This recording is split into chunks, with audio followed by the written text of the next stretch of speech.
اور یہ بات پکی ہے کہ آپ جب راہ خدا میں دیتے ہیں تو آپ کے رزق میں، مال میں کبھی کبھی نہیں آتی۔ اللہ کے محبوب نے 3 چیزیں قسم کر کے کہیں۔ حضور نے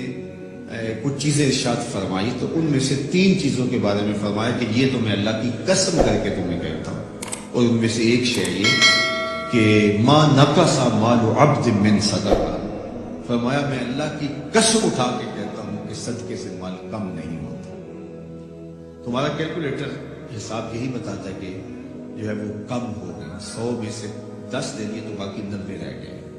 آپ کا اکاؤنٹنٹ بھی آپ کو یہ بتاتا ہے کہ اتنے لاکھ میں سے اتنے ہزار دے دیے، باقی اتنے رہ گئے۔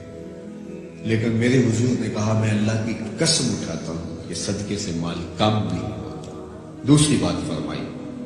کہ شخص مانگنا شروع کر دیتا ہے، سوال کا دروازہ کھول دیتا ہے، اس کی کمی پوری نہیں ہوتی، یہ بھی میں اللہ کی قسم اٹھاتا ہوں۔ اور تیسری بات میرے حضور نے قسم فرما کے یہ کہی کہ جو شخص اس کو معاف کر دیتا ہے، کسی نے کوئی زیادتی کی وہ معاف کر دیتا ہے، تو حضور فرماتے ہیں میں اللہ کی قسم اٹھا کے کہتا ہوں اس کی عزت میں فرق نہیں آئے۔ تو یہ 3 چیزیں حضور نے قسم کر کے فرمائی۔ تو اس لیے ہم اپنے ہمسایوں کو دیکھیں، ان کی ضروریات کا خیال رکھیں۔ تو حضور کی سیرت کا یہ عنوان جو حضرت خدیجہ الکبریٰ سے بہتر کون جانتا تھا، اپنا سارا مال انہوں نے حضور کو پیش کر دیا جب نکاح ہوا حضور سے کہ حضور اب یہ میرا نہیں، یہ آپ کا ہے، اور وہ سارا مال حضور نے لوگوں میں بانٹ دیا، ضرورت مندوں کی کفالت کرتے ہیں۔ تو کہا وَتَحْمِلُ الْكَلَّةَ، آپ لاچاروں کا بوجھ اٹھاتے ہیں، وَتَكْسِبُ الْمَعْدُومَ، اور جن کا کوئی نہیں ہے آپ ان کے کفیل بن جاتے ہیں اور آپ کمائی کر کے ان کے گھر کی ضروریات کو پورا کرتے ہیں۔ وَتَقْرِي الضَّيْفَ، اور آپ کی یہ خوبی ہے کہ آپ مہمان نواز ہیں، مہمان نوازی آپ کا شعار ہے، آپ کا طرز زندگی ہے، اور مہمان کو جو کھلایا جاتا ہے اس کا حساب بھی نہیں ہوتا، اور مہمان کے ساتھ جو بیٹھ کے کھایا جاتا ہے اس کا بھی حساب نہیں ہوتا، اور مہمان اپنا رزق خود لے کے آتا ہے اور برکت چھوڑ کے جاتا ہے۔ تو مہمان کو کبھی بھی بوجھ نہیں سمجھنا چاہیے۔ تو کہا کہ اور تیسری اور آخری بات وَتَعِينُ عَلَى نَوَائِبِ الْحَقِّ، جو لوگ مشکلات میں پھنسے ہوتے ہیں، مصیبت میں پھنس جاتے ہیں، مسائل میں گر جاتے ہیں، آپ ان کی مدد کرتے ہیں۔ ابھی حضور اعلان نبوت نہیں کیا، ابھی پہلی وحی نازل ہوئی ہے، تو حضور کی ماضی کی سیرت کو حضرت خدیجہ الکبریٰ لوگوں کے سامنے رکھیں۔ آپ اس سے بھی چلے جائیں۔ جب شب ابی طالب نے حضور کو حضور کے خاندان سمیت محصور کر دیا گیا، قریش مکہ نے حضور کو روکنے کے لیے بڑی کوشش کی، لیکن حق کا یہ مسافر کبھی بھی رکنے والا نہیں تھا، بلکہ حضور کے چچا کو بلا کے کہا کہ اپنے بھتیجے سے پوچھو کہ تمہارا مسئلہ کیا ہے۔ دولت مال چاہیے تو ہمسائے لوگ مل کے اتنی دولت ان کو دے دیتے ہیں کہ کوئی کمی نہیں رہے گی، اور اگر کسی خاتون سے نکاح کرنے کی آرزو دل کے کسی گوشے میں ہو تو وہ بھی بتائیے، کسی سردار کی بیٹی سے نکاح کرنا چاہیں تو ہم اس کے لیے بھی حاضر ہیں، لیکن یہ بتوں کی مخالفت چھوڑ دی جائے۔ تو جب بہت ساری باتیں کی سب نے مل کے کی، اور جو ہے وہ دباؤ بھی ڈالا کہ اگر نہیں یہ کرتے تو پھر حالات کی تلخیاں اور جو کچھ ہے وہ آپ کے سر پہ ہوں۔ تو حضور کے چچا جناب ابو طالب حضور کے پاس آئے تو ان کی طبیعت پر کچھ بوجھ تھا، تو انہوں نے کہا کہ بھتیجے میں اکیلا اتنے قبائل کے ساتھ لڑائی کا بوجھ نہیں اٹھا سکا، میری کمر کمزور ہے۔ تو حضور علیہ الصلوۃ والسلام کی خدمت میں انہوں نے کہا کہ وہ اس طرح کی باتیں کر رہے ہیں، تو آقا کریم نے جو جواب دیا وہ سنیے۔ آپ نے فرمایا یا امی لو وضع الشمس فی یمینی والقمر علی یساری، اگر وہ سورج میرے دائیں ہاتھ میں رکھ دیں اور چاند کو لا کے میرے بائیں ہاتھ میں رکھ دیں اور دنیا بھر کے خزانے میرے قدموں میں ڈھیر کر دیں، میں کبھی بھی حق کو باطل اور باطل کو حق نہیں کہہ سکتا۔ یہ وہ چیز ہے جہاں پر ہمیں کھڑا ہونا چاہیے۔ یہ رشوت کیا ہوتی ہے؟ ہم اداروں میں افسر بن کے بیٹھتے ہیں اور ہم کسی ذمہ دار منصب پہ بیٹھتے ہیں تو ہمیں چند ٹگوں سے کوئی خرید لیتا ہے، ہمارا ضمیر پھر کہاں ہوتا ہے؟ کائنات کی نعمتیں اس کو پیشکش کی جا رہی ہے جو پیدا ہوا تو باپ کا سایہ سر پہ نہیں ہے، 6 سال کی عمر ہے تو ماں انتقال کر گئی ہے، یہ حالت ہے۔ لیکن کہا جا رہا ہے کہ جناب آپ کو جو چاہیے ہم فراہم کرتے ہیں، لیکن کہا لو وضع الشمس فی یمینی، اگر وہ سورج کو میرے دائیں ہاتھ میں رکھ دیں اور چاند کو میرے بائیں ہاتھ میں رکھ دیں اور میرے پاؤں میں کائنات کے خزانے لا کے دولت قارون بھی رکھ دیں، لیکن میں پھر بھی حق کو حق کہوں گا، باطل کو باطل کہوں گا، تو میں چند ٹگوں پہ اپنی ضمیر کا سودا کیسے کر سکتا ہوں اگر میں رسول اللہ کو مانتا ہوں، اگر میں حضور علیہ السلام کا فالوور ہوں، اگر میں ان کا امتی ہوں، ان کا غلام ہوں، ان کا عاشق ہوں، تو پھر میں کیوں اپنے ملک کو بیچوں، میں کیوں عدل کو بیچوں، میں کیوں انصاف کو بیچوں، میں کیوں اپنے منصب کو بیچوں، میں کیوں لوگوں کے حق غصب کروں، لوگوں پر زیادتیاں کروں، میں دیوار رکھتے ہوئے ہمسائے کے 2 انچ دبانے کے لیے اپنی ضمیر کا سودا کر لوں، میز کے اوپر سے رشوت پکڑوں یا نیچے سے پکڑوں، فرق نہیں پڑتا اس سے، میں اپنی ضمیر کا سودا کیا ہے اور برسرے بازار کیا ہے، بہت سستا بیچا میں نے اپنے آپ۔ وہ کیا کسی نے کہا تھا کہ ہر دو عالم قیمت خود گفتائی، نرخ بالا کن کہ ارزانی ہلوس، 2 جہاں کو تو نے اپنی قیمت بتایا ہے، اپنا نرخ بتایا ہے کہ 2 جہاں میری قیمت لگتی ہے، کہا قیمت بڑا ابھی سستا بک رہا ہے، یہ ساری کائنات تیری قیمت لگا دی جائے لیکن تیری قیمت پھر بھی نہیں ہے اور تو سستا بک رہا ہے، نرخ بالا کن کے ارزانی حدوث، تیری قیمت جو ہے وہ یہ 2 جہاں نہیں ہے، تیری قیمت صرف تیرے رب کی رضا ہے۔ تو کہا کہ میں کبھی بھی، تو یہ حضور علیہ السلام کی زندگی تھی۔ خیر انہوں نے جب کہا کہ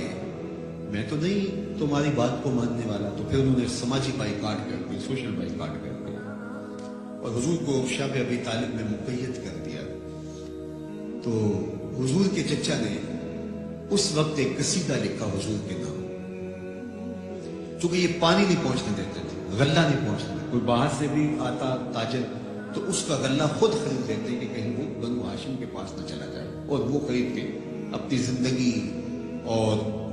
موت کے درمیان جو ٹوٹتا ہوا رشتہ ہے جو ہے وہ اس کو کہیں بچا نہ پائے۔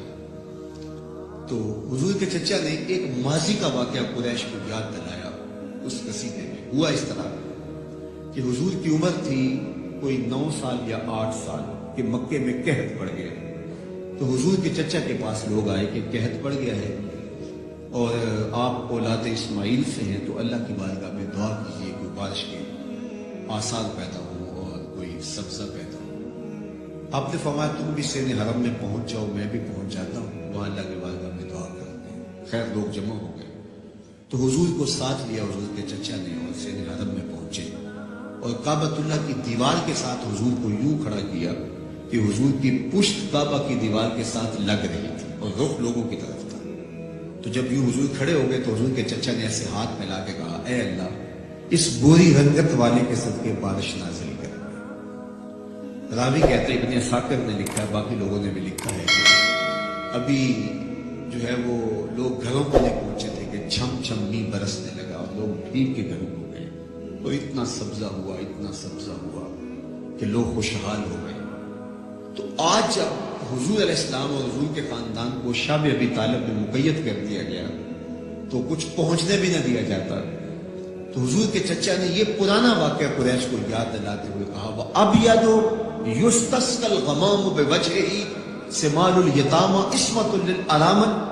آج تم پانی نہیں پہنچنے دیتے، غلہ نہیں آنے دیتے، وہ واقعہ بھول گئے ہو جب قحط پڑا تھا اور نہ بارش برستی تھی، نہ سبزہ اگ رہا تھا، جانوروں کی چھاتیاں بھی